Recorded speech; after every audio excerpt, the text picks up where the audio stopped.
बच्चे जो बीटेक के लिए बोलते हैं कि यार आईआईटी जाना है, तो ये आईआईटी का क्रेज क्या है? हमारे शहर में ना ऐसा होता था कि लाउड स्पीकर पे अनाउंसमेंट होती थी, छोटी छोटी चीजों की नहीं होती। अच्छा। छोटे शहरों में कि ये चीज है जी, आज होली का त्योहार यहाँ सेलिब्रेट होने वाला है, लाउड स्पीकर में एक रिक्शा अनाउंस कर रहा है। ओके। तो हमने देखा है जब किसी का आईआईटी में सिलेक्शन हो जाता था तो लाउड स्पीकर में अनाउंस होता था कि XYZ बच्चे का आईआईटी में सिलेक्शन हुआ है और इसकी ये रैंक आई है। तो हमें लगता था पूरा शहर इसके बारे में बात कर रहा है, लाउड स्पीकर में अनाउंस हो रहा है, बड़ी अच्छी चीज होती होगी कुछ। बिल्कुल। तो हमने कहा यार हम भी ट्राई करेंगे यार इस चीज के लिए, आईआईटी के लिए। तो वहां से जर्नी शुरू हुई। फिर मेरे अंदर आग लग गई कि यार मुझे अब तो आईआईटी जाना है, और सबके अगेंस्ट, विश के अगेंस्ट मैंने ड्रॉप लिया। और फिर मैंने बहुत मेहनत करी, इतनी मेहनत करी कि बस दिन रात एक कर दिया। अब रैंक आने के बाद और आईआईटी में एडमिशन से पहले भी ना सर एक फेज होता है बड़ा इंटरेस्टिंग, वो मैं आपको थोड़ा सा उसमें बारे में बताऊंगा, क्योंकि बहुत बच्चे सुन रहे होंगे जो उस फेज से अभी गुजरेंगे। लाइफ में कभी एक तो हार नहीं माननी चाहिए और लाइफ में अपॉर्चुनिटी बहुत आएंगी। इसका ये मतलब नहीं है कि भाई तुम अरे सर ने बोला बहुत आएंगी चलो शुरू वाली में इग्नोर करो, पढ़ो मत। नहीं, आपको हर अपॉर्चुनिटी के लिए अपना 100% देना है। जब आपकी एफर्ट और आपका हार्डवर्क और आपकी किस्मत अलाइन हो गई, आपको सक्सेस मिल जाएगा। क्योंकि आईआईटी का जो टैग है ना सर, ये कहीं ना कहीं बेनिफिट इसका मिलता है, बहुत बेनिफिट मिलता है। मैंने इस चीज को खुद रियलाइज किया है। जिंदगी की असली उड़ान अभी बाकी है, जिंदगी के बहुत से इम्तिहान अभी बाकी हैं। अभी तो नापी है बस मुट्ठी भर जमी, अभी तो नापना आसमान बाकी है। So hello everyone, welcome to Gatewala. And बच्चों, आज हम आप लोगों के लिए एक लेके आए हैं बहुत ही बेहतरीन सा पॉडकास्ट, जहां पे हमारे साथ आपके फेवरेट तरुण खंडेलवाल सर हैं, जिनको आप टीके सर के नाम से भी बुलाते हैं। आप में से ऑलमोस्ट सभी लोगों ने सर से मैथ्स के कंसेप्ट जाने होंगे, और मैथ्स के जो डिफिकल्ट जो क्वेश्चंस होंगे वो सर ने शायद आपको बहुत ही चुटकियों में सॉल्व करना सिखाया होगा। तो आज हम आपके लिए, आप सब लोगों के फेवरेट टीके सर को लेके आए हैं। आज हम बात करेंगे सर के साथ में और जानेंगे कि आपको लाइफ की जो जर्नी है उसमें आपको कैसे एक्सेल करना है। What are the different things जो कि एक बंदे को सक्सेसफुल बनाने के लिए चाहिए होती हैं। और आप लोग भी वैसे तो सर से ऑलरेडी इंस्पिरेशन आप लोग लेते होंगे, बट आज खुल के बात करेंगे सर के बारे में, सर की कॉलेज लाइफ के बारे में, सर की पर्सनल लाइफ के बारे में। सर ने कैसे इतने सालों तक आप लोगों को मोटिवेट किया है, आप लोगों को एनकरेज किया है, गाइड किया है। तो welcome to the podcast sir, welcome to Gatewala. Thank you so much sir, और बहुत ही अच्छा लग रहा है इस पॉडकास्ट में आके। मतलब आई एम रियली थैंकफुल पहले तो गेटवाला की टीम को कि उन्होंने मुझे ये इस चीज़ के लिए चुना। एंड एक नया मेरे लिए ये स्टाइल है। जनरली तो हम सर कैमरे के सामने पढ़ा रहे होते हैं, बिल्कुल। आज आप और हम एज ए टीचर कॉन्वर्सेशन करेंगे, and I am really looking forward to it. बहुत मजा आने वाला है सर। बिल्कुल सर।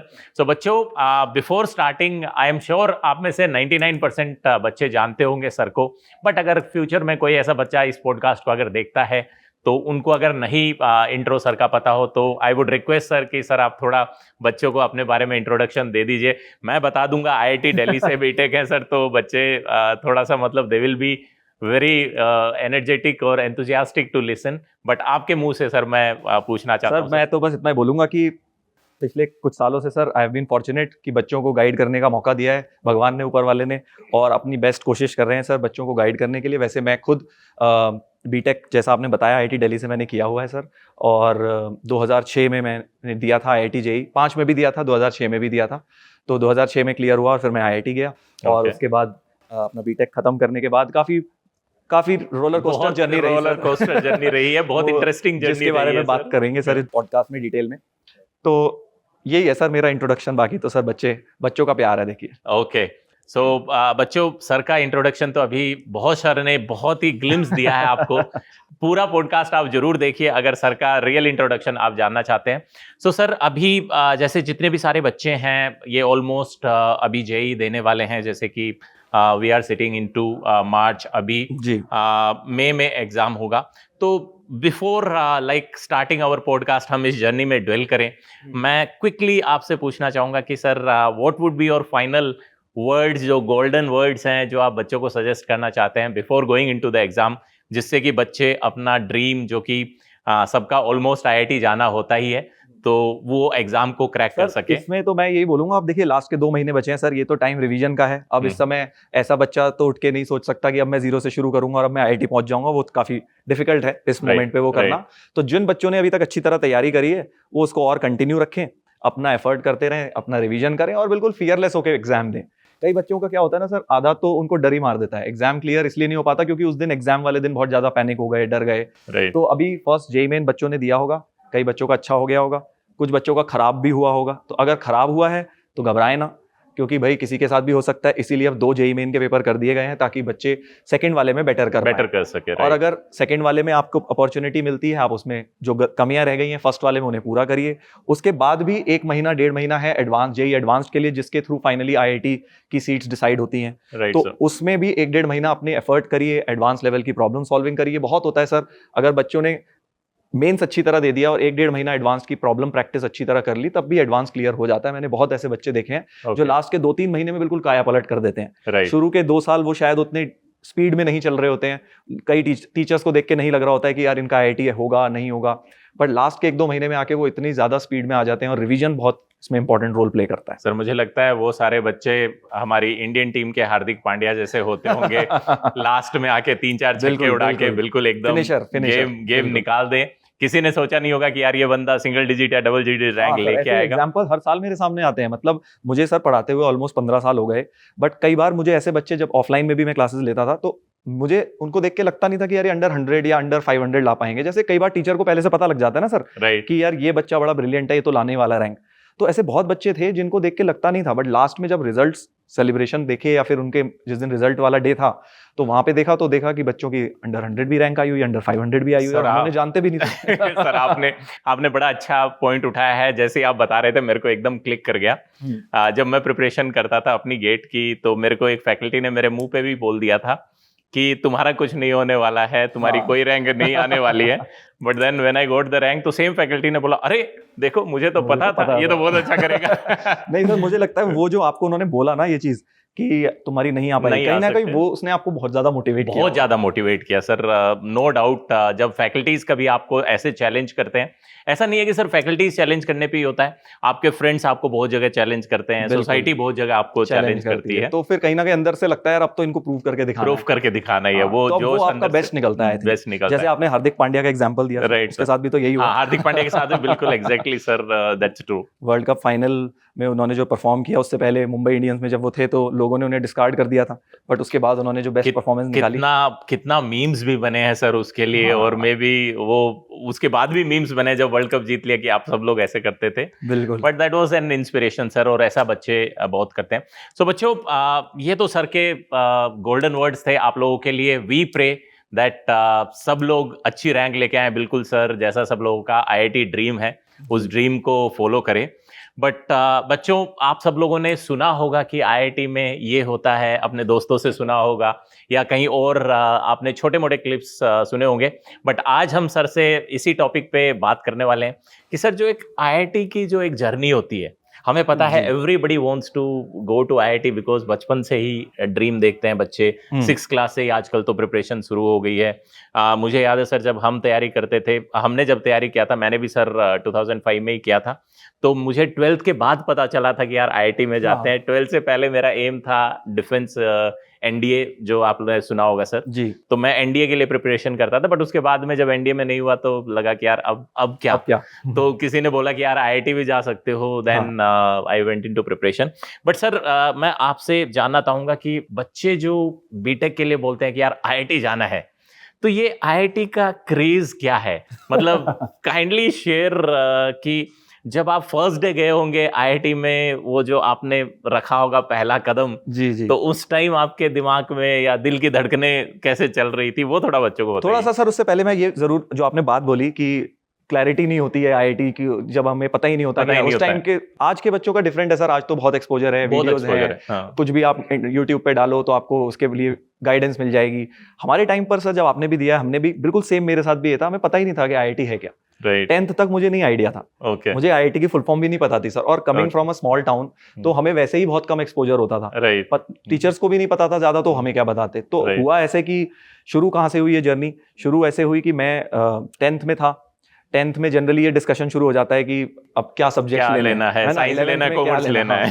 तो अब ये होता है कि जी जो क्लास के टॉपर्स होते हैं, जो बिल्कुल बॉटम वाले होते हैं, वो तो ऐसा Arts में होता था चले हमारे टाइम, आज generally, के टाइम हाँ, पे नहीं, वो हाँ। आर्ट्स ले लेते थे राइट, और मीडियम वाले कॉमर्स ले Commerce में लेते थे, जाते और जो थे। बहुत इंटेलिजेंट होते थे उनको तो हम्म, भाई टीचर मान Science के में। बैठ जाते थे कि ये साइंस Science लेंगे। हमारे लेंगे। टाइम पे ऐसा होता था, अब ये चेंज हो गया आई थिंक। राइट, अब अच्छे बच्चे काफी जो पढ़ने में है वो ह्यूमैनिटीज भी लेते हैं, कॉमर्स भी लेते हैं, बट हमारे टाइम एक सेट था बिल्कुल ये इस तरह से। Right sir. तो अब साइंस तो बाय डिफॉल्ट हो गई थी क्योंकि हम क्लास में पढ़ने में ठीक थे। अब ये था कि साइंस लेके करें क्या, तो फिर ये पता लगा जी हमारे कुछ फ्रेंड्स हैं वो कोटा जा रहे हैं। उस तैयारी टाइम करने कोटा के में लिए। तैयारी होती थी सर, ज्यादा Right. कहीं और होती नहीं थी। राइट, तो हमने कहा हम भी चले जाते हैं कोटा तैयारी करने। ओके, अब किस चीज की तैयारी करने जा रहे हैं? आईआईटी की। आईआईटी क्या होता है? कुछ होता है जी जिससे बहुत ज्यादा आपका नाम हो जाता है, ऐसा हमें Okay, पता था। वो ऐसा। कैसे पता था सर? क्योंकि राइट, हमारे शहर में ना ऐसा होता था कि लाउड स्पीकर पे अनाउंसमेंट होती थी, छोटी छोटी चीजों की नहीं होती अच्छा, छोटे शहरों में, कि अच्छा, ये चीज है जी, आज होली का त्योहार यहाँ सेलिब्रेट होने वाला है, Okay. लाउड स्पीकर में एक रिक्शा अनाउंस कर रहा है। ओके, तो हमने देखा है जब किसी का आईआईटी में सिलेक्शन हो जाता था तो लाउड स्पीकर में अनाउंस होता था ओके, कि XYZ बच्चे का आईआईटी में सिलेक्शन हुआ है और इसकी ये रैंक आई है। तो हमें लगता था पूरा शहर इसके बारे में बात कर रहा है, लाउड स्पीकर में अनाउंस हो रहा है, बड़ी अच्छी चीज होती होगी कुछ। बिल्कुल, तो हमने कहा यार हम भी ट्राई करेंगे यार इस चीज के लिए, आईआईटी के लिए। फिर ओके, जब 10th खत्म हो गई तब थोड़ा सा समझ आया कि अच्छा आईआईटी इंजीनियरिंग एंट्रेंस एग्जाम है जिसमें आप टॉप कॉलेजेस में एडमिशन ले सकते हैं इंडिया के। तो राइट, वहां से जर्नी शुरू हुई और फिर कोटा में जाके पढ़ाई लिखाई करी सर, 2 साल मेहनत काफी करी। उसके बाद मतलब गए तो कोटा ऐसे ही थे सर पढ़ने की, भाई चलो फ्रेंड्स जा रहे हैं तो हम भी चले जाते हैं। पर वहां पर गए तो थोड़ा सा माहौल दिखा कि यार यहाँ तो अलग ही रेस चल रही है तो थोड़ा हम भी सीरियस हो गए वहां जाके। फिर 12th के एंड तक, मतलब मैं 2005 में जब आप भी थे, हाँ। तो हम जेई के लिए मैं बहुत ज्यादा सीरियस नहीं था, बट ये था कि हाँ दे देंगे, हो जाएगा। मैं Okay. उस जोन में था कि मेरा हो जाएगा। बट जब जेई दिया 2005 में तो बहुत झटका लगा। पेपर उतना अच्छा हुआ नहीं जितना अच्छा मैं सोच के बैठा हुआ था। ये कह सकते हैं कि कहीं ना कहीं ओवर कॉन्फिडेंस मेरे अंदर आ गया था ओके, कोटा में। तो जब जेई का एग्जाम हुआ और रिजल्ट आया तो सिलेक्शन नहीं हुआ, और दुख की बात ये कि मेरे दोस्तों का सिलेक्शन हो गया। ये सबसे बड़ा, ये सबसे बड़ा जो थ्री थ्री इडियट्स इडियट्स में जो बोलता हाँ, है बिल्कुल, कि बिल्कुल। आपको आपका सिलेक्शन ना हो तो दुख होता है, बट दोस्त का ज्यादा दोस्त का हो अच्छी गया। रैंक आ जाए तो ज्यादा तो दुख अब होता है। सारा दर्द इस बात का था कि भाई हमारा नहीं हुआ और दोस्त का हो गया। दोस्त का हो जिन गया। दोस्तों के साथ हम गए थे वो सारे निकल गए, हम रह गए। और जो हमारे वहाँ दोस्त भी बने थे जिनके साथ हम खेलते कूदते थे, जो हमारे साथ मस्ती करते थे कोटा में, उनका सिलेक्शन हो गया, हम रह गए। ओके, तो अब फिर मेरे अंदर आग लग गई कि यार मुझे अब तो आईआईटी जाना है।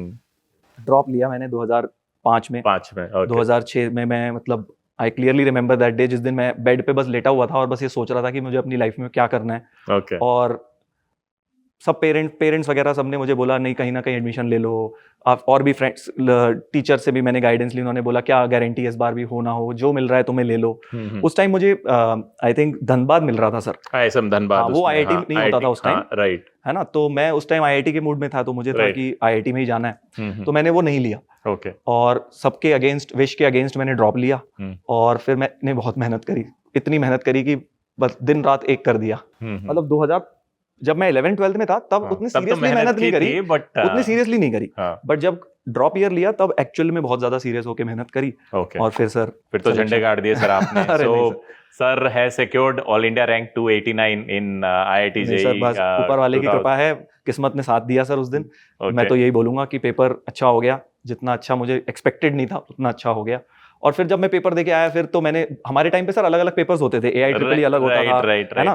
तो मैंने उसके बाद सारी बुक्स फेंक दी, मैंने कहा अब नहीं पढ़ना। अब नहीं पढ़ना। जब मैंने देखा कट ऑफ क्या जा रही है और मेरे मार्क्स क्या आ रहे हैं, मैंने कहा AIEEE वगैरह सब भाड़ में जाए, अपना तो हो गया सिलेक्शन, मुझे पहले ही रियलाइज हो गया था ये। ओके, फिर coming back to sir IIT Delhi, how it happened. Sir मैं इससे पहले एक बहुत बड़ा मैसेज मैं बच्चों को देना चाहता हूं, जो सर ने कहा। बच्चों, आप में से बहुत सारे बच्चे ऐसे होते हैं जो बहुत शिद्दत से तैयारी करते हैं, शिद्दत से मेहनत करते हैं, बट सिलेक्शन नहीं होता है एज पर योर एक्सपेक्टेशंस, आपके मार्क्स नहीं आते हैं। तो सर वो डिसहार्टन होना एक बनता नहीं है। बच्चे जो डीमोटिवेटेड हो जाते हैं, उनको लगता है कि यार मेरी तो दुनिया ही बदल गई है, अब मैं क्या करूंगा, पता नहीं कहाँ जाऊंगा। नहीं सर, आपने बहुत अच्छा पॉइंट ये बोला। एक्चुअली मुझे भी यही लगता था, जब मैंने आपको बताया ना जिस दिन मैं लेटा हुआ था, मैं मतलब I was almost in depression कि मतलब मेरा सिलेक्शन कैसे नहीं हो सकता और अब मैं लाइफ में करूंगा क्या। एग्जैक्टली। जब मैं उस दिन को सोचता हूँ और आज सोचता हूँ तो मुझे रियलाइज होता है कि मैं उस टाइम कितना, मतलब लिमिटेड थिंकिंग थी मेरी। मतलब एज अ स्टूडेंट आप उस बबल के बाहर देख ही नहीं पाते हो कि भाई IIT JEE is not the end of life है। अगर आपने ये नहीं किया तो और बहुत अपॉर्चुनिटीज हैं लाइफ में, बहुत अपॉर्चुनिटीज हैं। इंपॉर्टेंट इज कि आप उन अपॉर्चुनिटीज को नॉक करते जाइए, उनकी तरफ पूरे शिद्दत के साथ मेहनत करते जाइए। कभी ना कभी आपको सक्सेस जरूर मिलेगा, आपकी किस्मत और आपके एफर्ट्स अलाइन जरूर होंगे। क्योंकि हर बार सर किस्मत साथ दे जाए ऐसा नहीं होता। कई बच्चे ऐसे होते हैं जिन्होंने बहुत पढ़ाई करी है बट उस दिन खराब निकल गया सर, नहीं उस दिन सवाल हो रहे हैं, एग्जैक्टली बीमार हो गए, तबीयत खराब हो गई, कोई भी कारण हो सकता है XYZ, नहीं नींद आई रात भर पिछले दिन, और मेंटल स्ट्रेस में आपने वो एग्जाम का वो 6 घंटे निकाल दिए।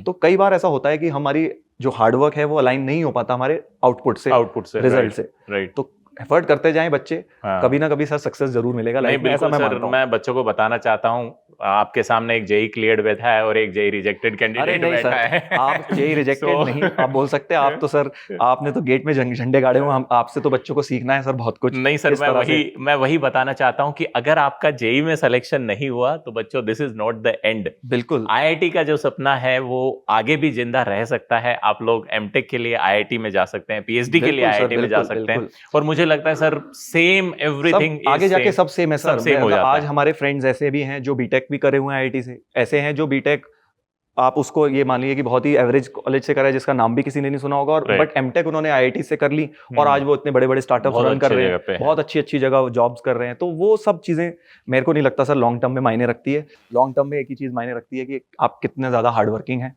और आप कितने ऑनेस्टली हार्ड वर्क करते हैं। ओके, तो वो मैं डायलॉग सर, वो 3 इडियट्स वाला सिंस आपने याद दिला दिया है तो मैं एक बार फिर से रीट्रेट करना चाहूंगा। एक्सीलेंस के पीछे भागो, सक्सेस तो जग मार के तुम्हारे पीछे आएगी। सर ये वाला मुझे याद नहीं था डायलॉग, मुझे वो दोस्तों वाला याद था सर। हम थोड़े नॉटी होते थे ना सर, हमें नॉटी वाले डायलॉग याद है। तो सर चलते हैं आगे आपकी आईआईटी की जर्नी पे। हाँ सर, वो आपने क्वेश्चन पूछा था। तो सर जब मैं आईआईटी में, अब क्या हुआ कि रैंक तो आ गई, अब रैंक आने के बाद और आईआईटी में एडमिशन से पहले भी ना सर एक फेज होता है बड़ा इंटरेस्टिंग, वो मैं आपको थोड़ा सा उसमें बारे में बताऊंगा क्योंकि बहुत बच्चे सुन रहे होंगे जो उस फेज से अभी गुजरेंगे। अच्छा। होता क्या है सर कि जब आप आईआईटी क्लियर, जब आप एग्जाम दे रहे होते हो, उससे पहले तक आप यू आर नोबडी, कोई आपको घर वाले भी ज्यादा भाव नहीं देंगे, अरे ठीक है तैयारी कर रहा है, चल ऐसे कर वैसे कर, ऑर्डर देते रहते हैं सब। जिस दिन आपका आईआईटी का सिलेक्शन हो जाता है तो एक सडनली आपकी सोसाइटी में एक स्टेप पौधा बढ़ जाता है, एक स्टेप फंक्शन आ जाता है, आप यहाँ बैठ गए। एकदम से आप देखेंगे जो लोग तुमको बेइज्जती से बात करते थे वो सडनली इज्जत देने लग जाते हैं। तो आपको ऐसा फील होता है यार हमने पता नहीं कुछ अचीव कर लिया है शायद। तो वो 2-3 महीने बड़े ट्रिकी से होते हैं बच्चे के लिए कि भाई मतलब सडनली लोग इतना डिफरेंट कैसे बिहेव कर रहे हैं, जो हमारी बात नहीं सुनते थे आज वो हमसे पूछ रहे हैं कि भाई क्या करना चाहिए, क्या होना चाहिए बताइए। और आपके घर पे 2-3 लोग बच्चों को भी लेके आ जाएंगे कि भैया से सीखो, इन्होंने क्या किया, इनको गाइडेंस दो। तो वो एक बड़ा मतलब ये कह लीजिए खट्टा मीठा सा एक्सपीरियंस होता है क्योंकि आपको हैबिट उसकी होती नहीं है, बट मजा आ रहा होता है उसमें। और वो बड़ी जल्दी टूट जाता है एक्सपीरियंस जब आप आईआईटी पहुंच जाते हैं। क्योंकि 2 महीने तो आप अपनी फैमिली में एक आईआईटीएन निकले हैं, सारे के सारे आपके आसपास फोन करके बधाई दे रहे हैं, सब अपने बच्चों के लिए पूछ रहे हैं क्योंकि उनकी फैमिली में तो आप अकेले आईआईटीएन है। राइट, उनकी फैमिली क्या 5 गांव में या 10 गांव में आप अकेले आईआईटीएन, तो वो आप वहां पे हीरो बन गए हैं। बट जब आप कॉलेज में जाएंगे फर्स्ट ईयर में तो वहां सारे आपके आईआईटीएन तो आपको एकदम से एक चने के झाड़ पे चढ़ाया जाता है और एकदम से उतर जाता है वहां पे। तो पहले तो ये बात आप बच्चों को ध्यान रखनी है कि भाई आप वो फेज को एंजॉय करिए, बट आईआईटी पहुंचने के बाद ये मत सोचिए कि आप कोई 30 मार्क बन गए हैं, कोई बहुत बड़ी चीज आपने हासिल कर ली है, वहां सब आपके जैसे हैं। अब आपको दोबारा से उस मोड में आना है कि आप किस तरह से कंपटीशन करें। तो फर्स्ट ईयर में सर ऐसा होता है कि मतलब बहुत बढ़िया लाइफ रही हमारी, तो सही बताएं तो मैं हमारे एक्सपीरियंसेस रैगिंग के हों या फिर ओवरऑल प्रोफेसर्स के साथ हों, बहुत ही बढ़िया एक्सपीरियंसेस रहे। फर्स्ट ईयर में मेरे को ऐसा लगता है सर बच्चों को बहुत ज्यादा स्ट्रेस नहीं लेना चाहिए, अपने एंजॉय करो। जेई की जर्नी इतनी तुम 2-3 साल मेहनत करके आए हो, उससे पहले भी तुम स्कूल में मेहनत ही कर रहे थे तभी तुम इस लेवल तक पहुंचे हो। तो 1 साल अपने आप को दो, एक्सप्लोर करो चीजें, आपके जो हॉबीज रही हो। आपने क्या, मान लो किसी बच्चे को सर गिटार बजाना पसंद है, किसी को स्पोर्ट्स पसंद है, बट उसने 11th-12th में छोड़ दिया क्योंकि उसे तो जेई की तैयारी करनी थी, वो उस हॉबी को आगे नहीं कर पाया, उसने अपना मन मारा उस समय। तो first year is that year कि आपने जो मन मारा है अपना उसको आप करने दो, बहने दो, सारी चीजें कर लो अपनी, ताकि क्योंकि एक ही लाइफ है, दोबारा मौका कब मिलना है ना। तो अपनी सारे के सारी जो आपको लगता है कि यार हमने ये चीज मिस कर दी लाइफ में, वो सब ट्राई करो। और आईआईटी में उसकी सबकी फैसिलिटीज हैं सर, एक से बढ़कर एक फैसिलिटीज हर चीज की, चाहे आप कोई स्पोर्ट्स लें, नाम लें, दुनिया का कोई स्पोर्ट्स, सबकी फैसिलिटी इंटरनेशनल स्टैंडर्ड की। आप स्विमिंग सोचें, आप अगर ड्रामेटिक्स सोचें, एक्टिंग करनी है, सिंगिंग करनी है, गिटार बजाना है, कुछ भी इंडोर स्पोर्ट्स, पूल खेलना है, स्नूकर खेलना है, बैडमिंटन खेलना, एवरीथिंग ए क्लास, बहुत अच्छी फैसिलिटीज हैं। बट प्रॉब्लम ये होती है ना, बच्चे सर करते नहीं है ट्राई फर्स्ट ईयर में। मेरे हिसाब से हर बच्चे को फर्स्ट ईयर में आप एक बार ट्राई करना चाहिए, चाहे आपसे हो रहा है नहीं हो रहा है, डजंट मैटर। ट्राई करेंगे तभी तो पता लगेगा ना आप किस चीज में और अच्छे हैं। अभी तक आप सब पढ़ने में अच्छे हैं, ये आपको पता है। अब उसके अलावा भी आप में क्या स्किल्स हैं, क्या पता आपने एक्सप्लोर ही नहीं करी। तो फर्स्ट ईयर में ट्राई करो, अलग अलग चीजें ट्राई करो, देखो कि आपको किस चीज में मजा आ रहा है। उससे 2 चीजें होंगी, एक तो आपको एक आउट ऑफ स्टडी भी आपको कुछ पैशंस मिलेंगे, Okay. और दूसरा आपकी सीवी में भी चीजें ऐड होंगी कि भाई आपने ये चीजें करी हुई हैं कॉलेज में आके, आपने एक डिफरेंट फ्लेवर ऑफ लाइफ भी एक्सप्लोर किया है। ओके सर, इससे आपने अभी जो बताया एक्सप्लोर करने वाला, कहीं ना कहीं मुझे लगता है बच्चा बचपन से थोड़ा सा इस ककून में भी जी रहा होता है कि यार मैंने कभी कुछ करना नहीं है, मुझे सिर्फ पढ़ाई करनी है। हाँ, तो आईआईटी में जाके 50-60% बच्चे तो ऐसे ही होते हैं जिनका माइंड सेट ही होता है कि यार मुझे पढ़ना है, सही बात है, सही बात है। यही जाते हैं। इसलिए हो सकता है बहुत सारे बच्चे ट्राई भी नहीं करते हाँ, होंगे। सर मैं इनफैक्ट मैं खुद बता रहा हूँ, मैं मेरे साथ भी ऐसा ही था कि फर्स्ट ईयर में, हालांकि मैं जबकि स्पोर्ट्स वगैरह में अच्छा हुआ करता था स्कूल लेवल पर, ओके और मेरे को था कि मुझे काफी चीजें ट्राई करनी है, तो कुछ बच्चे तो होते हैं जो ट्राई ही नहीं करना चाहते, जैसा आपने बोला, क्योंकि वो बचपन से पढ़ ही रहे हैं और कुछ कर ही नहीं रहे हैं। राइट। और कुछ होते हैं जो एक थोड़ा सा डर जाते हैं एनवायरनमेंट को देख के कि यार इतने बड़े सारे बच्चे हैं, बड़े बड़े शहरों के बच्चे आए हुए हैं, तो वो उन्हें कहीं ना कहीं लगता है यार पता नहीं, हम अंडर कॉन्फिडेंट सा फील होता है। राइट। तो मैं दोनों तरह के बच्चों को बोलूंगा कि आप ट्राई करिए, कोई फर्क नहीं पड़ता, आप फेल ही तो होंगे ज्यादा से ज्यादा। आपको अगर लगता है कि आप चेस खेलने में अच्छे हो सकते हैं, आप जाइए खेलने, ज्यादा से ज्यादा क्या होगा, हार जाएंगे, कोई बात नहीं, बट एटलीस्ट ट्राई तो करेंगे आप। तो वो ट्राई करना बड़ा जरूरी है, और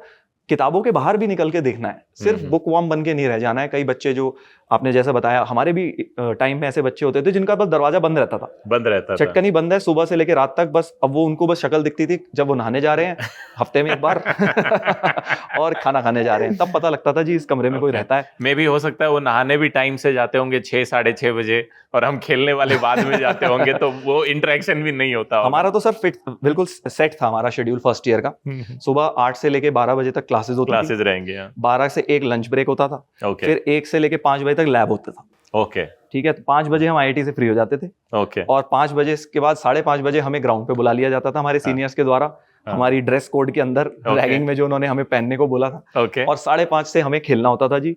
और जो जिस स्पोर्ट में अच्छा है उसे अपने हॉस्टल को रिप्रेजेंट करना है, कोई ऑप्शन नहीं है। दैट टू सर, आपके आईआईटीज में यू हैव प्रोफेशनल कोचेस। हाँ बिल्कुल। तो मैं अब जब कॉलेज में था सर, तो हम उद्घोष जो आईआईटी कानपुर ऑर्गेनाइज करवाता है, उसमें मैं 3 साल आया हूँ sir, 2006 2007 I was into football. अरे वाह वाह। तो वहाँ का स्पोर्ट्स फेस्ट होता है जो है ना। हाँ, Udghosh is the sports fest. I still remember. Antaragni होता है उनका कल्चरल। हाँ राइट राइट। तो वो आई वाज देयर, तो मैंने देखा कि हम लोग तो ऐसे ही पहुंच गए थे हमारी कॉलेज से। I am from Jadavpur university, तो हम लोग के वहाँ फुटबॉल खेलते हैं बच्चे बहुत।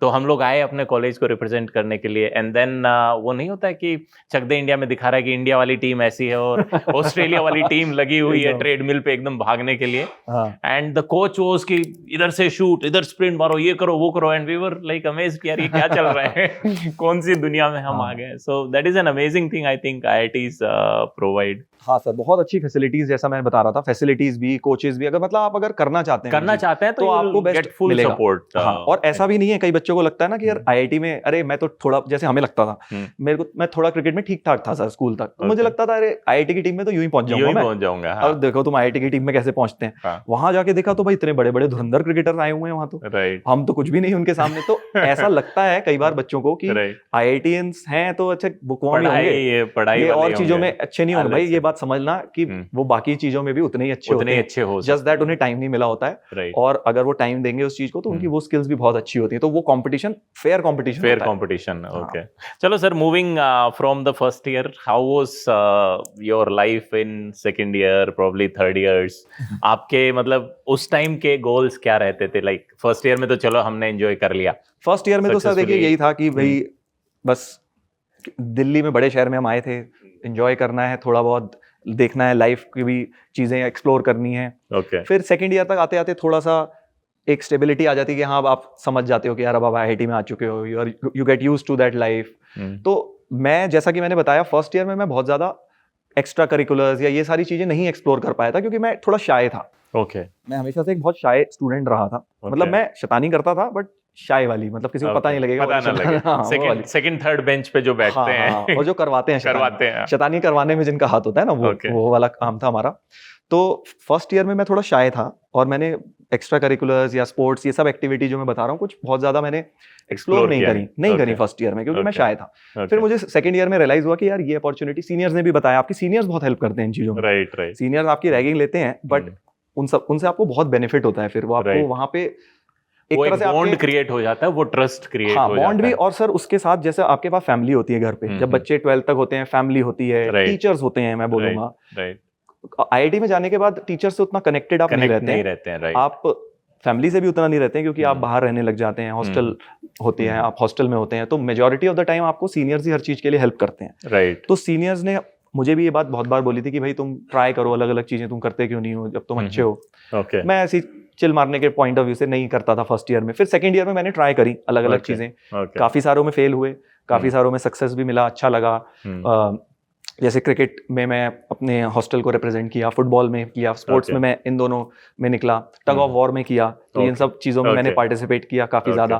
फिर कल्चरल वाली साइड में मैं मॉडलिंग वाली आईआईटी की मॉडलिंग टीम में सेलेक्ट हो गया, तो वो एक डिफरेंट एंगल मेरा चलने लगा साथ साथ आईआईटी के अंदर। जैसे एक मॉडलिंग टीम होती है जो पूरे फैशन शोज और ये सब ऑर्गेनाइज करती है, पार्टिसिपेट करती है, दिल्ली डीयू जो दिल्ली यूनिवर्सिटी के कॉलेजेस होते हैं उनमें जाके पार्टिसिपेट करती है, तो वो एक मुझे बहुत ही अच्छा एक मतलब एक डिफरेंट अदर देन स्टडीज एक चीज मिल गई, पाथ मिल गया जो मैंने सेकंड ईयर से सर एक्सप्लोर किया।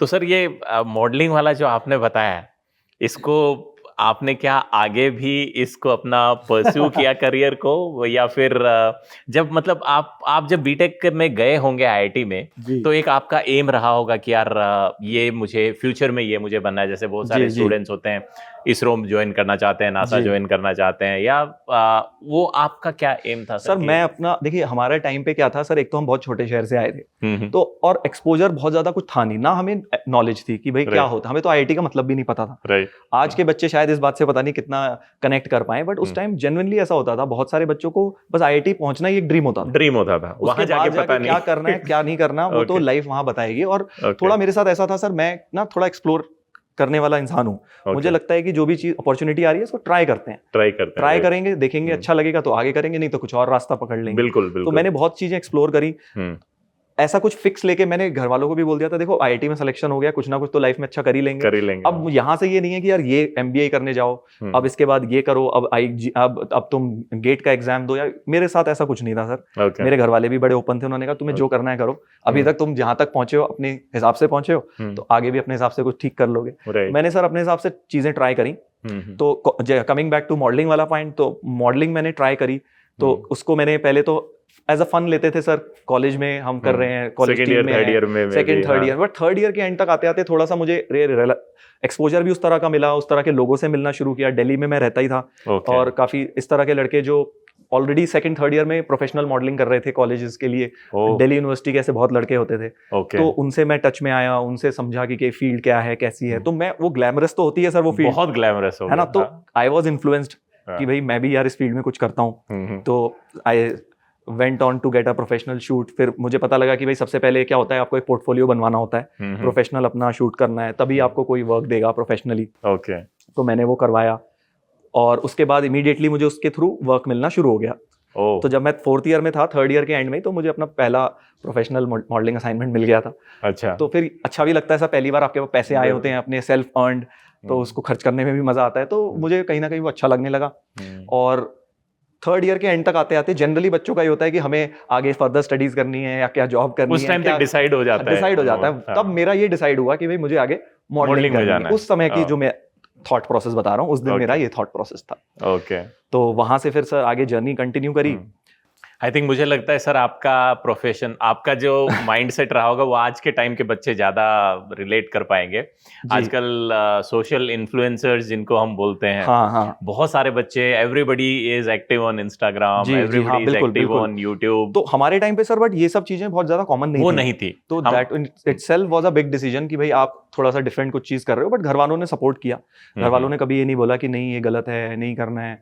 मुझे जब तक ठीक लगा मैंने वो किया। जिस दिन मुझे खुद ही रियलाइज हुआ कि नहीं यार this is not for a long term, तो मैंने वो चीज छोड़ दी। ओके। सो आपने मतलब फोर्थ ईयर के बाद में भी इसको परस्यू किया सर? हाँ सर, मैंने फोर्थ ईयर में इनफैक्ट इस लेवल तक मैं परस्यू कर रहा था कि मैंने प्लेसमेंट में नहीं बैठा। मैं आई वाज वेरी श्योर कि मुझे मॉडलिंग ही करनी है प्रोफेशनल। और फिर मैं इतना सीरियस हो गया था कि मैं बॉम्बे गया इसी चीज के लिए कि मैं, क्योंकि दिल्ली में क्या एक स्टैग्नेशन आ जाता है आपको, क्योंकि मेजर मार्केट बॉम्बे ही है, बॉम्बे में है। इस सारे असाइनमेंट्स और आपको एक्टिंग और इन सब के असाइनमेंट बॉम्बे में ज्यादा बड़ा मार्केट है। तो दिल्ली में मुझे स्टैग्नेशन आ रहा था फोर्थ ईयर तक, तो मुझे ये फिक्स हो गया था कि यार आईआईटी से निकलते ही मुझे बॉम्बे जाना चाहिए। और फिर बॉम्बे पहुंच गए।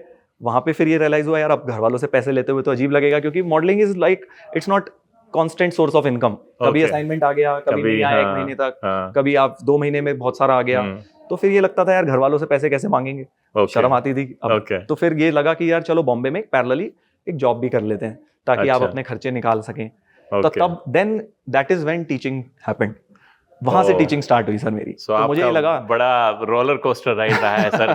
दिस इज एन इंस्पिरेशन कि बच्चे सोच के आईआईटी का जा रहे हैं। हाँ। आपने मेहनत की है 3-4 साल किसी एक ड्रीम पे पहुंचने के लिए, और फिर ड्रीम से डाइवर्ट हो गए, then you change your career. हाँ, आप मॉडलिंग पे गए, एंड मॉडलिंग से फिर अगेन एट दैट इंस्टेंट आप चूज कर रहे हो कि यार ये मेरा आज का रिक्वायरमेंट है, तो उसके हिसाब से फिर आप ड्वेल कर गए। तो जैसा मैंने बताया ना, मैंने कभी भी इस तरह से अपनी लाइफ नहीं जी कि अब मुझे यही करना है या ऐसा ही होना चाहिए, आगे के रास्ता यही लेना है मुझे। अच्छा। जो रास्ता मुझे सही लगता गया हाँ। मैंने लेता गया, ताकि रिग्रेट ना रहे सर लाइफ में। ओके। लाइफ एक ही है, ओके, है ना। 5-10 साल बाद सोचे बैठ के, अरे यार काश उस समय वो कर लिया काश उस होता। समय कर लिया होता है। तो वो वाला चीज मुझे कभी नहीं चाहिए लाइफ में, इसलिए मैं जो Okay. मन करता है सर वो करता हूँ। और अभी तक भगवान बहुत, गॉड हैज बीन काइंड, आगे भी ऐसे ही रहेंगे। नहीं sir, your journey has been absolutely remarkable. मुझे लगता है बहुत सारे बच्चे आज आपसे इंस्पिरेशन जरूर लेंगे। बट इसका मतलब ये बिल्कुल भी नहीं है कि सर बच्चे कहीं इसको ऐसे ले लें कि यार आईआईटी में जाके पढ़ो मत, हाँ। और कुछ भी कर लोगे। आपको जो भी करना है मतलब फोकस्ड होके करना है। राइट। अल्टीमेटली ये है, अगर आप पढ़ाई भी कर रहे हैं अच्छी तरह, आप कॉलेज में गेट के लिए तैयारी कर रहे हैं, यूपीएससी के लिए कर रहे हैं, तो फोकस होके करिए। मैंने मॉडलिंग करी, इसका ये मतलब नहीं है कि वहां पे मेहनत नहीं थी। मेहनत नहीं की। मेहनत वहां पे डबल थी, आईआईटी जेईई से भी डबल थी, क्योंकि वहां Okay. कंपटीशन और नेक्स्ट लेवल का है। राइट। वहां पे आपको आईआईटी जेईई में आपको सिर्फ एग्जाम के लिए पढ़ना है, वहां पे हाँ। आपको अपनी बॉडी के लिए मेहनत करनी है, हाँ। आपको असाइनमेंट ढूंढने के लिए मेहनत करनी है, फिर एक्चुअल वर्क शुरू होता है। एक्चुअल वर्क शुरू होता है जब आपको असाइनमेंट करना है, तो वो Right. 3 स्टेप मेहनत होती थी। तो एंड कहीं पर भी बच्चे ये ना लें कि सर बड़े इजी हो जाता है, ऐसा कुछ नहीं, और उसके लिए तो आपने पहले से तैयारी भी नहीं की है, बचपन से हाँ, कभी सोचा भी exactly. नहीं। 3rd year, 2nd year, 3rd year में आके आप एकदम शुरू किया है। जी। तो it has been in very nascent stage कि यार हमें अपने आप को ग्रूम करना है एंड देन उस फील्ड में घुसना है। तो सर उसके बाद ये हुआ कि कैसे खत्म हुआ, कहाँ मैं चेंज हुआ माइंड में, वो मैं बताता हूँ। जब बॉम्बे में गया तो टीचिंग स्टार्ट करी मैंने, क्योंकि मुझे खर्चे चलाने थे अपने। ओके। तो अब होता ये था कि जहाँ मैं टीचिंग करता था वहाँ सुबह 6 से 9 क्लास लेनी होती थी मुझे। ओके। सुबह मॉर्निंग स्लॉट होते। बॉम्बे में क्या Okay. होता है, प्री कॉलेज होता है और आफ्टर कॉलेज क्लासेस होती हैं। ओके। तो 6 से 9 एक क्लास लेनी होती थी। फिर मैं 9 बजे आके अपनी एक्सरसाइज वगैरह करना, डाइट पे ध्यान देना, असाइनमेंट देने जाना, ऑडिशंस देने जाना, दिन भर मैं ये करता था। और फिर शाम को 6 से 9 फिर क्लास लेने जाता था। ओके। और तो 3 घंटे सुबह क्लास, 3 घंटे शाम को क्लास, बीच में पूरे टाइम मॉडलिंग के लिए काम। और फिर रात में भी जाके, ये नहीं कि नींद आ गई, आराम कर सकते हो। रात में मुझे अगले दिन के लेक्चर के लिए पढ़ना होता था, क्योंकि मेरे लिए तो टीचिंग नहीं आता था। भूल चुका था मैं आईआईटी के मैथ्स के बारे में। 4-5 साल में इतना याद नहीं था, तो मैं रात में 3-4 घंटे पढ़ता था, सुबह के लेक्चर के लिए प्रिपेयर करता था। फिर ये साइकिल कंटिन्यूअसली 4 महीने चली। ओके। फिर मुझे इसमें रियलाइज हुआ कि यार ना इधर बहुत ज्यादा आउटपुट आ रहा है, ना उधर बहुत ज्यादा आ रहा है। हाँ। मतलब मैंने 2 नाव में पैर रखे हुए हैं। राइट। ना मैं मॉडलिंग को जस्टिफाई कर पा रहा हूँ 100%, Okay. और ना मैं टीचिंग को कर पा रहा हूँ। या तो मैं 100% मॉडलिंग को मैं तब करूँ सर जब मेरे पास बैक सपोर्ट हो। जनरली ऐसा होता है कि भाई आपके पास फाइनेंशियल सपोर्ट है, आपके पेरेंट्स सपोर्ट कर रहे हैं, आप 2-3 साल ट्राई कर लो, फिर आपको जाके एक स्टेबल करियर मिल जाता है। जैसे हमारे आईआईटी दिल्ली से बहुत सारे लोग गए हुए हैं जो इस फील्ड में अभी अच्छा कर रहे हैं। ओके। मॉडलिंग और मूवीज में, काफी सारी मूवीज में आते भी हैं, बहुत फेमस एक्टर्स भी बन गए हैं वो लोग। ओके। तो वो लोगों ने भी ऐसे ही किया, 2-3 साल स्ट्रगल, बट उसके बाद जाके उनकी लाइफ बढ़िया हो गई वहाँ। तो वो ऑप्शन मेरे पास था नहीं। तो मुझे लगा कि यार क्यों ना, टीचिंग में मैं अच्छा कर रहा था, मेरा फीडबैक अच्छा आ रहा था, बच्चों के साथ अच्छी बॉन्डिंग बन रही थी। तो मुझे लगा यार क्यों ना इसी फील्ड को कंटिन्यू किया जाए। और ये क्योंकि लॉन्ग टर्म भी है, ये तो पता ही था कि ये वाली थोड़े टाइम की है जोश हमारा, मॉडलिंग करना, और ये आगे जाके क्या होगा इसका। तो फिर मुझे लगा कि यार अब सही समय है, आपने बहुत एक्सपेरिमेंट कर लिया, अब टीचिंग को फुल फ्लेजेड लिया जाए। That is where you found your true inspiration कि भैया यही मेरा पैशन है। बच्चों से जब मिले और उनकी जब लाइफ को इफेक्ट किया, उनके पेरेंट्स से मिला, देखा कि भाई उनके लिए कितना इंपॉर्टेंट है ये सारी चीजें। राइट। तो मुझे सेंस ऑफ रिस्पॉन्सिबिलिटी रियलाइज हुई, और मुझे कहीं ना कहीं मैं उस जोन में आया कि यार हाँ ये चीज करना है, this is something very noble. बहुत मुझे अच्छा भी लगता था अंदर से, ऐसा नहीं है कि just for the sake of teaching मैं करने लगा, मेरे को मजा आने लगा इस चीज के अंदर। और सर उससे ज्यादा मजा होता है आपको बच्चों का प्यार, जब बच्चों का सिलेक्शन हो जाता है। वो एक टीचर के लिए मतलब it gives lot of satisfaction, positive energy, satisfaction कि यार हमारे बच्चे आज पढ़ाए हुए ये अच्छा करें। That's amazing thing sir. Sir आपने 2 चीज बताई, उनके बारे में मैं डिस्कस करना चाहूंगा। एक तो आपने प्लेसमेंट्स वाला बताया। तो आईआईटीज में जैसे प्लेसमेंट होता है, वी नो कि आईआईटीज में अच्छे प्लेसमेंट्स होते हैं, बट रिसेंट ट्रेंड्स प्लेसमेंट्स के थोड़े ठीक नहीं है जी। बच्चे जो होते हैं वो एक्सपेक्ट करके जाते हैं कि यार मुझे इतना पैकेज लगेगा, उतना पैकेज नहीं लगता है, तो उस सिनेरियो में बच्चों को क्या करना चाहिए? सर देखिए, ये ना एक्चुअल जैसा कि हम बात कर रहे थे ना कि सर एक्सपोजर और आजकल इन्फॉर्मेशन इतनी इजीली अवेलेबल है, तो उसके पॉजिटिव्स होते हैं तो डाउन साइड्स भी होते हैं। ऐसा नहीं है कि हमारे टाइम पे IITs में 100% सबकी 1-1 करोड़ की जॉब ही लग जाती थी, ऐसा तब भी नहीं था। ओके। और ऐसा आज भी नहीं है सर। आज भी काफी सारे बच्चे हैं जो प्लेस्ड नहीं हो पाते हैं IITs में, अगर वो पढ़ाई नहीं करेंगे, बहुत ज्यादा सेमेस्टर बैक हो रखे हैं उनके और ग्रेड्स बहुत खराब हैं, पास ही नहीं हुए, तो फिर भाई कोई भी कंपनी नहीं हायर करेगी। तो मैं ये मानता हूँ कि सर ऐसा नहीं है कि चीजें बहुत ड्रास्टिकली खराब हो गई हैं, जस्ट दैट अभी हमारे पास डेटा है, अभी हमारे पास वीडियोस अवेलेबल हैं, तो हमें बहुत इजीली पता लग जाता है। हमारे टाइम पे सर 2008 क्राइसिस आया था, आधे से ज्यादा IIT का बैच हमारा वो विदाउट प्लेसमेंट ही नहीं थी उनके पास, तो तब भी तो ये प्रॉब्लम हुई थी। उसके बाद बाउंस बैक किया, चीजें बढ़िया हुई, अच्छी जॉब्स मिली। तो कहने का मतलब ये है कि जॉब अपॉर्चुनिटीज हमेशा हैं, IITs में डेफिनेटली हैं। हाँ, बाकी कॉलेजेस में थोड़ा कम हो सकती है उससे, बट IITs में अच्छी भी हैं। इसके साथ बच्चों को मेहनत करते रहना है अपनी पूरी ओवरऑल CV के ऊपर, अपनी ओवरऑल प्रोफाइल बनाने के ऊपर। तो सर अगर हम नेगेटिव देखने जाएंगे कि यार ये 10 बच्चों का नहीं हुआ, तो वो हमें नेगेटिव दिखेंगे। बच्चों को भी वही दिखेगा कि यार हम लोग ये 10 बच्चों का देखो सिलेक्शन नहीं हुआ, IIT बॉम्बे बेकार हो गई। एक IIT बॉम्बे में कई वीडियो आया था आई थिंक, जिसके बारे में एग्जैक्टली सर मैंने भी देखा है। हाँ, तो हम जिस चीज पे फोकस करेंगे वही चीज दिखेगी हमें। IIT बॉम्बे में अगर ऐसे बच्चे पहुंच गए जो नहीं पढ़ रहे हैं, नहीं एफर्ट दे रहे हैं उतना, नहीं उनकी प्लेसमेंट लगी किसी कारण से, तो it is not that entire institution has to be blamed. कहीं ना कहीं चीजों हमें फोकस करना चाहिए टॉप। मेरा माइंडसेट तो सर हमेशा ये रहा है कि हम टॉप लेयर को देखें, हम उसे एम करें, हम बॉटम लेयर को क्यों देखें। एग्जैक्टली मैं मतलब यहाँ पे एक और चीज मैं सर ऐड करना चाहूंगा। जैसे जो बच्चे Tier 2 Tier 3 कॉलेजेस में जाते हैं जी, तो वो कॉलेज में जाते हैं और फिर दे ऑलवेज से कि सर हमारा कॉलेज का प्लेसमेंट्स अच्छा नहीं है, यहाँ से जाने के बाद में अपॉर्चुनिटीज अच्छी नहीं है। मुझे ऐसा लगता है यहाँ पे एक डिफरेंशिएशन है सर। जो बच्चा IIT में चला जाता है उसका प्लेसमेंट ऐसे ही नहीं लगता है, वो 4 साल डेडिकेटेडली मेहनत कर रहा है। बिना, जैसा आपने अभी कहा कि मेहनत नहीं करोगे तो जॉब नहीं लगेगी, तो वो बंदा कॉन्स्टेंटली 4 साल मेहनत कर रहा है। अगर किसी प्राइवेट कॉलेज वाले को या फिर Tier 2 Tier 3 वाले को भी अगर उतना ही प्लेसमेंट चाहिए तो उसको भी कॉन्स्टेंटली अपना मेहनत उन 4 साल में करनी पड़ेगी। और प्लस कई बार क्या होता है ना, कई बच्चे मेहनत के लिए रेडी भी होते हैं सर, बट कुछ कॉलेजेस में जो बहुत ही बेसिक लेवल के हैं, वहां पे उस लेवल की कंपनीज ही नहीं आ रही अब।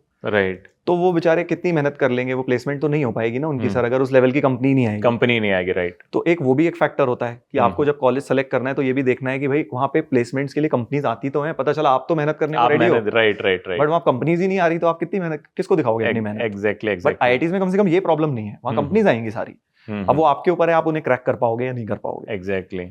सो that is where sir we come to the next question कि अब बच्चे JEE से जा रहे हैं जी, इनके पास में एक बहुत बड़ा डाउट होगा जब आपकी रैंक आ जाएगी JEE की मे बी, या फिर अगर अनफॉर्चुनेटली नहीं भी हो पाता है तो आपके पास में एक ये रहता है कि यार अब क्या, या फिर कौन सी ब्रांच मुझे चूज करनी चाहिए जी। तो जैसा कि आजकल बहुत ट्रेंड में चल रहा है सर, हम हर तरफ जा रहे हैं, AI ML, everybody is talking about AI ML।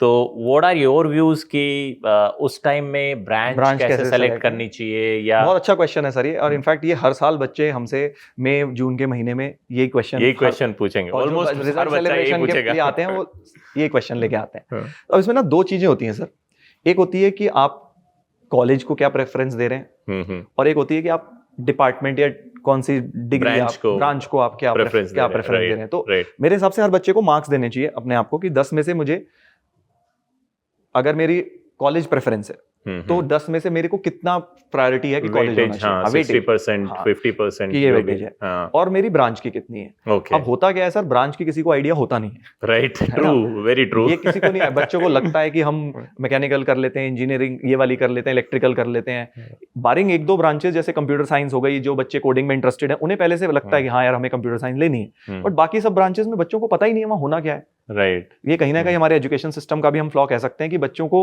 हम इंजीनियरिंग में उन ब्रांचेस में धकेलते हैं जिसका एक्सपोजर उन्हें ABCD भी बिल्कुल नहीं है, बिल्कुल नहीं है, उन्हें ABCD भी नहीं पता, उन्हें वहीं जाके पता लगेगा वो। तो ये एक ट्रिकी सिचुएशन है कि भाई आप कौन सा ब्रांच लें, कौन से कॉलेज लें।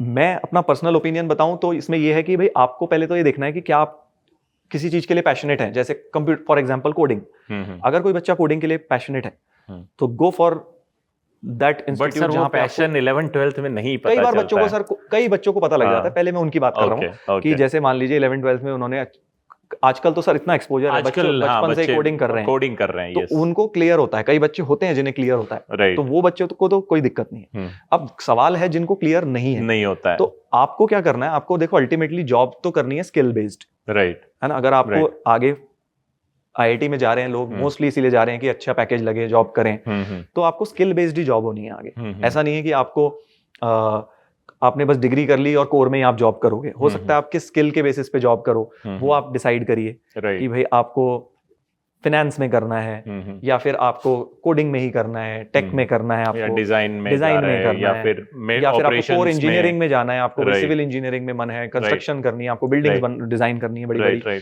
तो वो आप पहले डिसाइड करिए। अगर आपको कोई ऐसा आंसर मिल जाता है देन गिव द स्ट्रीम को आप प्रेफरेंस दीजिए। अगर आपको इन दोनों में से आंसर नहीं मिलता तो मेरे हिसाब से अगर आपको आईआईटी मिल रहा है कोई भी तो आप कोई भी ले लीजिए, ब्रांच टेंशन मत लीजिए। अगर आप पहले दो में नहीं डिसाइड कर पा रहे हैं तो आप आईआईटी ले लीजिए, आगे जाके कहीं ना कहीं आप फिगर आउट कर लेंगे, कहीं ना कहीं फिगर। क्योंकि आईआईटी का जो टैग है ना सर, ये कहीं ना कहीं बेनिफिट इसका मिलता है, बहुत बहुत बेनिफिट मिलता है। मैंने इस चीज को खुद रियलाइज किया है। कहीं भी कॉर्पोरेट में अगर जाते हैं तो मोस्ट ऑफ द बच्चे होते हैं, उनका सीवी सिलेक्शन सिर्फ इसी पे होता है कि आईआईटी से है या नहीं। हाँ, और सर आपकी बात सुनी जाती है।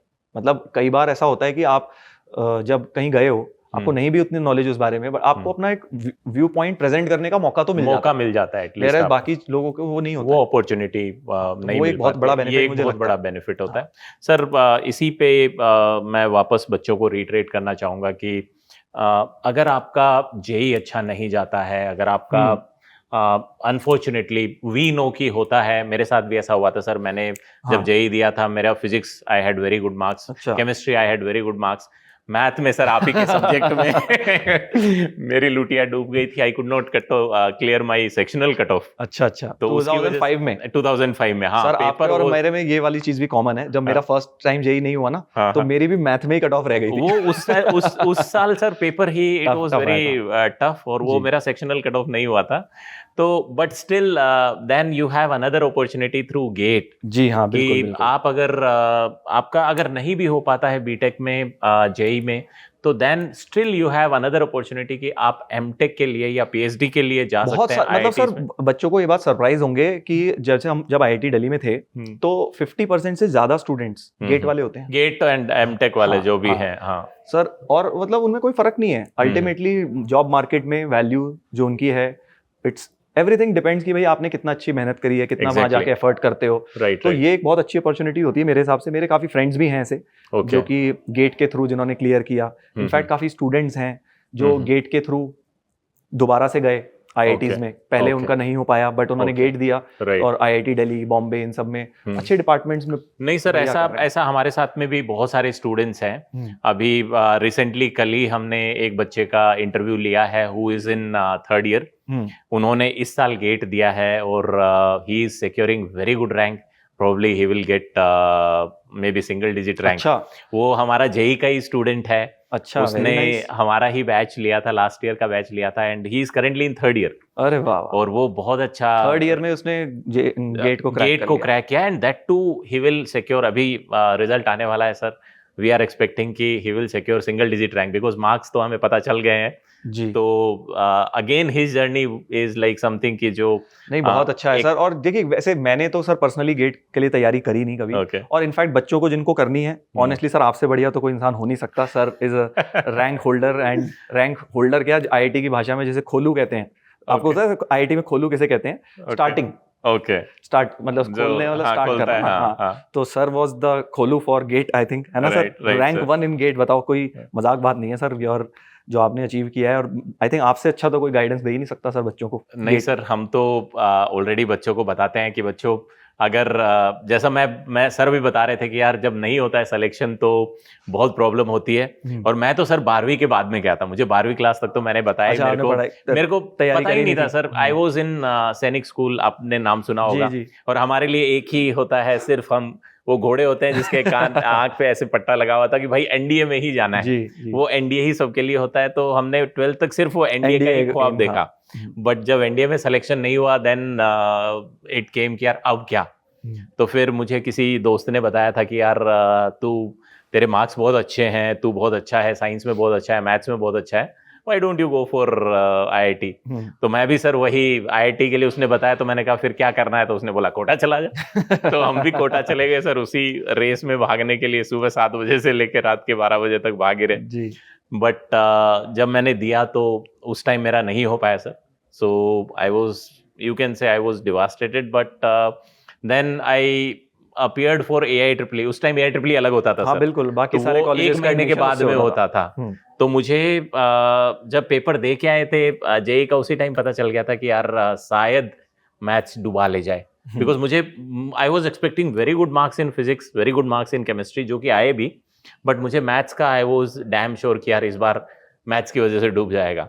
सो देन आई वॉज लाइक कि यार अब यहाँ नहीं जाएंगे, but fortunately I got very good marks in AIEEE जी। I had 2500 rank, something like that, 2500 के आसपास रैंक बहुत थी। बढ़िया रैंक थी सर, बहुत बढ़िया थी सर, उस टाइम के लिए बहुत बढ़िया अच्छी रैंक थी। वो भी अगर आपका जेई में नहीं हुआ था उसके बाद आपने एग्जैक्टली अच्छा हाँ, रैंक लेके तो आए। वो उसके लिए सर फिर बाद में मैंने NIT भोपाल ज्वाइन किया था सर, NIT जो RAC बोलते थे उस time. So I went to electronics engineering, but वो मैं बाद में मैंने छोड़ दिया।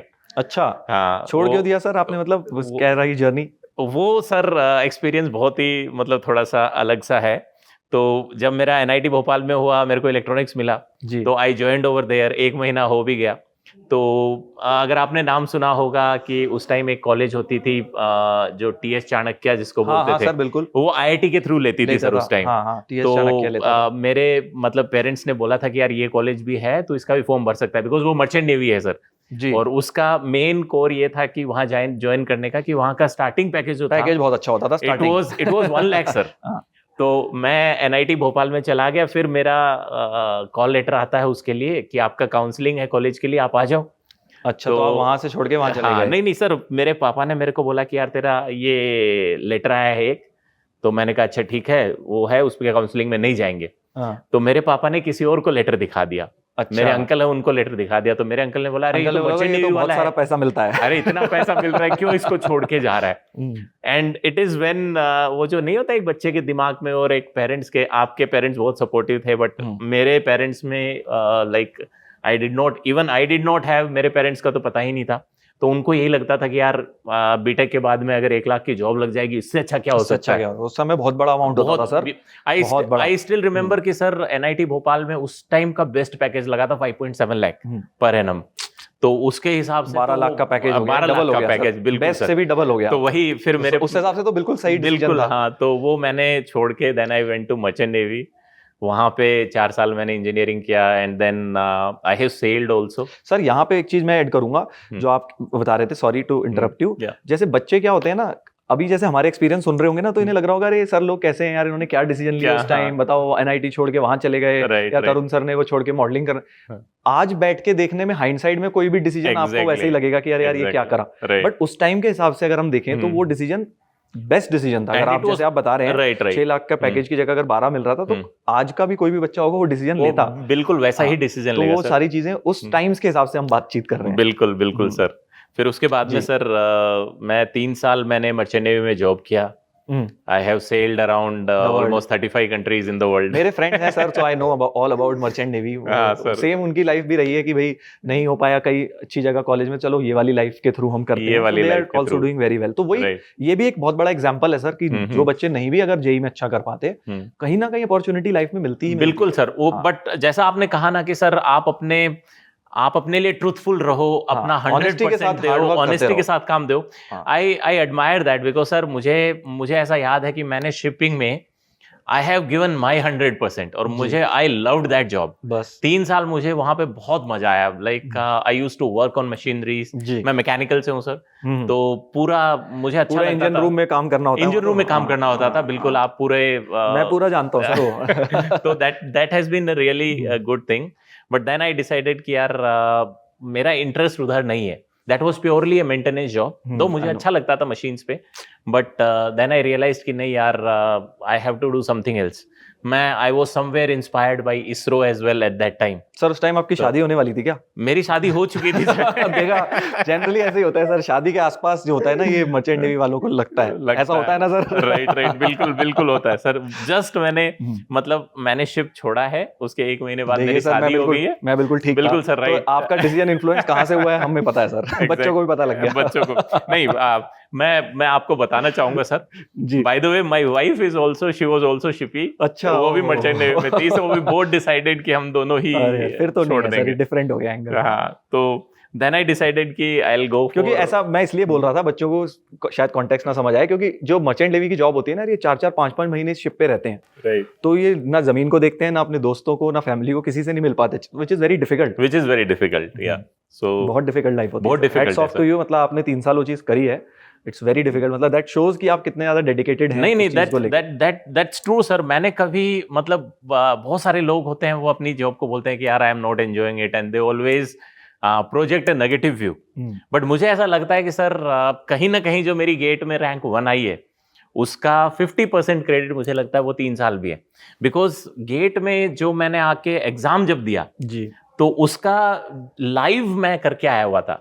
आपको गेट जो आप बीटेक में पढ़ते हो सर, वो तो वही सब तो एक्सपीरियंस पूरा वही पढ़ाते हैं जो आपका मतलब आपको रियल हैंड्स ऑन जो वर्क मशीन पे आपको करना है. तभी तो आपको बीटेक वालों के ऊपर एक एडवांटेज रहा, एक्सपीरियंस रहा उसमें. एग्जैक्टली. सो दैट क्योंकि जनरली बीटेक में तो सर थियोरेटिकल नॉलेज ही आती है, बिल्कुल, प्रैक्टिकल तो आती नहीं है. आपने वो प्रैक्टिकल में भी कर लिया वहां पे. नहीं sir, that was an interesting journey. फिर देन आई डिसाइडेड कि मैं गेट के लिए जाऊंगा, and then I went for GATE. By the way बच्चों, मैं आपको बताना चाहूंगा कि after GATE sir I have joined Indian Institute of Science, और वहां से मैंने एमटेक किया है सर. अरे वाह सर, वाह. और तो आपसे बेटर तो सर कोई बच्चों को बता ही नहीं सकता. नहीं सर, मतलब है, आप लोग भी हैं, आप लोग के बच्चे गाइड किए हुए हैं. अगर बच्चे ये लोग इंजीनियरिंग में आते हैं तो surely we will motivate these students. बहुत अच्छा कॉलेज है सर, आईएससी बैंगलोर. हमने बहुत नाम सुना हुआ है, और बहुत बच्चे हमारे रहे हैं जो इसको ड्रीम करते थे पर नहीं पहुंच पाते थे. बहुत टॉप रैंकर्स भी होते थे. Right. So I think sir वही, जैसा कि मतलब आई थिंक अगर कोई बच्चा इस पॉडकास्ट से या कुछ भी एक कंक्लूजन निकालना चाहे, तो मैं तो ये बोलूंगा सब मेन क्रक्स ये है कि सर लाइफ में कभी एक तो हार नहीं माननी चाहिए. और लाइफ में अपॉर्चुनिटी बहुत आएंगी. इसका ये मतलब नहीं है कि भाई तुम, अरे सर ने बोला बहुत आएंगी, चलो शुरू वाली में इग्नोर करो, पढ़ो मत. नहीं, आपको हर अपॉर्चुनिटी के लिए अपना 100% देना है. जब आपकी एफर्ट और आपका हार्डवर्क और आपकी किस्मत अलाइन हो गई, आपको सक्सेस मिल जाएगा. ट्रू सर, है ना. तो अब मेहनत करते रहनी चाहिए. बिल्कुल मेहनत करते रहनी चाहिए. हताश नहीं होना है. ये नहीं सोचना रे यार ये नहीं हुआ, उसी में शायद भलाई थी तुम्हारी, नहीं होना ही क्या, उससे बेटर कुछ होने वाला है. हो सकता है सर. बिल्कुल, क्योंकि लाइफ बहुत बड़ी है सर, आगे कितनी अपॉर्चुनिटीज आनी है. कई बच्चों को लगता है अभी 17-18 साल के हुए, जेई नहीं हुआ तो सब खत्म है. मतलब वो अभी अपने एंगल से ठीक है, बट अगर हम अब लुक बैक करें अपनी लाइफ में, कितनी अपॉर्चुनिटीज आई, कितनी हमने ग्रैब करी, कितनी छोड़ दी, तो वो इम्पोर्टेंट है सबसे. ओके.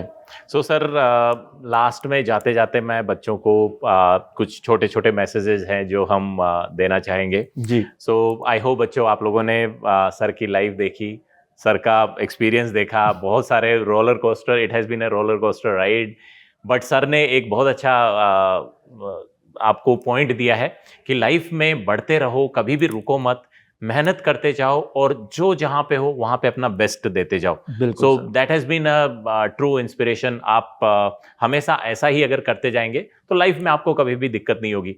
सर ने एक और बहुत अच्छा पॉइंट बोला है कि यार हताश होने की जरूरत नहीं है. अगर कहीं पे नहीं है तो कोई बात नहीं है. एंड मुझे लगता है sir in this scenario India में, मुझे लगता है इससे अच्छा सिनेरियो हो नहीं सकता है सर. अगर जॉब के हिसाब से देखें या फिर अपॉर्चुनिटीज के हिसाब से देखें, हम आजकल हमारे सामने लाखों हजारों एग्जांपल हैं. इंटरनेट ओपन होने के बाद और ये जो ऑनलाइन इकोनॉमी इतनी बढ़ गई है, इसके बाद तो अपॉर्चुनिटीज की मतलब बिल्कुल इतनी सारी अपॉर्चुनिटीज हैं. आप इतनी चीजें कर सकते हैं. राइट. आज से 20 साल पहले जब हम जॉब कर रहे, जब हम आईआईटी में गए थे, तो कभी हमने सोचा होगा कि यूट्यूब टीचर नाम की भी एक चीज आएगी. राइट. जो हम बन गए आज, वो 3 साल तो हम उस चीज के लिए कैसे प्लान कर सकते थे 20 साल पहले अपने करियर के लिए. तो ऐसे ही आगे भी लाइफ इवॉल्व होती जाएगी. आपको बस ये समझना है कि जो आप कर रहे हो अपना बेस्ट दो, और जो अपॉर्चुनिटी आ रही है उसको खुले हाथों से अपना एक्सेप्ट करो. उसमें ये मत सोचो कि यार ये मैं नहीं करूंगा, मैं तो बस यही करूंगा, ये वाली चीज नहीं. आप ओपन रहिए सारी चीजों के लिए. मेरे हिसाब से तो सर ये होना चाहिए कि जो अपॉर्चुनिटी है उसे ट्राई करके देखो, अच्छा लगे तो आगे बढ़ जाओ, नहीं अच्छा लगे तो कुछ नई चीज ट्राई करो। बिल्कुल बिल्कुल। एंड ऐसे ही थ्योरी ऑफ रिजेक्शन, रिजेक्ट करते रहो चीजें, अपने आप आपको एक्सेप्ट मिल जाएगा कि क्या करना है। कई बार बच्चे ये बोलते हैं कि सर हमें पता नहीं हमें करना क्या है। भाई किसी को नहीं पता क्या करना है। या फिर कई बार ये भी ऐसा काफी मैंने देखा है लोगों को, बच्चों को गाइड करते हुए कि भाई जो तुम्हारा पैशन है वो करो। बच्चे को यही नहीं पता मेरा पैशन क्या है। राइट। प्रैक्टिकल चीज तो यही है ना सर, वो पैशन नहीं समझ आता, हमारा इंटरेस्ट किसमें है वो समझ नहीं आता, वो चेंजिंग चीज है। Exactly sir. तो आप चीजों को रिजेक्ट करते जाओ, ये चीज मैंने ट्राई करी, ये अच्छी नहीं लगी, मजा नहीं आया, चलो ये ट्राई करते हैं, ये अच्छी नहीं लगी। ऐसी लाइफ में आप धीरे धीरे जब एक्सपीरियंसेस गेन कर, इससे आप सीखोगे भी। ऐसा नहीं है कि वो आपका वेस्ट हो गया। राइट। आपने 5 महीने अगर किसी चीज में निकाले, आपने जैसे सर 3 साल वहां दिए, उसका भी आपको बेनिफिट मिला ना। बिल्कुल सर, बिल्कुल। मैंने मॉडलिंग करी, उसका मुझे बेनिफिट मिला। तो ऐसे हर चीज को, किसी भी चीज का कोई खराब नहीं है कि वो वेस्ट हो गया, उससे आप कुछ ना कुछ सीखते ही हैं, अच्छा करेंगे लाइफ में अगर आप अपने एक्सपीरियंसेस को आगे बिल्ट इन करते जाएंगे। Okay, so that was an amazing, sir. It was really nice. बहुत अच्छा लगा सर, बड़ा अच्छा लगा मुझे भी। बच्चों ने, हमारे बच्चों ने आपके लाइफ ऑलरेडी कुछ तो आपने ऑलरेडी ग्लिम्स बताए होंगे। जी। बट आप आज की पूरी कंप्लीट लाइफ इतना तो डिटेल में सर मैंने कभी बताया नहीं। हालांकि बच्चे पूछते भी रहे कि सर अपनी मॉडलिंग वाली लाइफ के बारे में बताइए, बट मैंने बहुत ज्यादा बताया नहीं कभी, क्योंकि क्या है कि थोड़ा ऑफ टॉपिक हो जाता है बच्चों के लिए। और कई बार बच्चे उसको ऐसे ले लेते हैं कि अरे यार अच्छा पढ़ाई छोड़ के ये सब भी कर सकते हो। Whereas what I want to tell you is कि बच्चों को इस मैसेज ये देना चाहता हूँ कि भाई जो आपके पास अपॉर्चुनिटी आ रही है, it may not be modelling, it may be something else, आप उस अपॉर्चुनिटी को पूरा का पूरा अपनी ऑनेस्टी के साथ एफर्ट दीजिए, और उसमें भी हो सकता है आपका कुछ भला हो जाए। बिल्कुल सर, बिल्कुल। So that was amazing discussion sir. And जो बच्चे जेई से आगे मूव करेंगे, मे बी हम लोगों के साथ एसोसिएट होंगे जी, आप लोगों का कंट्रीब्यूशन सर हमेशा ही बना रहेगा, बिकॉज आप लोगों ने जो पढ़ाया है उसी फाउंडेशन पे हम आगे बढ़ेंगे। नहीं सर, हमारा तो ये कर्तव्य है, और वी आर रियली थैंकफुल, और स्पेशली अलक पांडे सर ने जो ये इतना बढ़िया प्लेटफॉर्म बनाया है, और हम सबको भी अपॉर्चुनिटी मिली है अपने टैलेंट को दिखाने की या बच्चों की लाइफ में कंट्रीब्यूट करने की। अब आप बच्चों के ऊपर है सर, हम तो सभी बच्चों को पढ़ाते हैं, कौन कितनी एफर्ट करता है, सक्सेस उन्हीं के। बच्चे कई बार सर बहुत ज्यादा हमें क्रेडिट दे देते हैं एज टीचर की, भाई सर आपकी वजह से हो गया। मैं हमेशा यही बोलता हूँ कि भाई हमारी वजह से हुआ होता तो जो फेल हुआ वो भी हमारी वजह से, बट वो तो नहीं पढ़ा इसलिए फेल हुआ। तो अब अगर आप कुछ अच्छा कर रहे हैं लाइफ में तो आप अपनी वजह से कर रहे हैं। हमारा बस काम ये है कि हम आपको गाइडेंस दे, राइट टाइम पे गाइड हम बहुत लोगों को कर रहे हैं। अगर आप उसकी तरफ एफर्ट मारेंगे तो आप सक्सेसफुल होंगे। Interesting sir. So that was all guys. Thank you so much for listening to us. It was an amazing discussion with TK sir, आप लोगों के favorite sir. So with this we would like to conclude today's podcast, and next time और faculties के साथ में आके उनकी life को हम discuss करेंगे, and we will keep bringing these sessions for you. Thank you.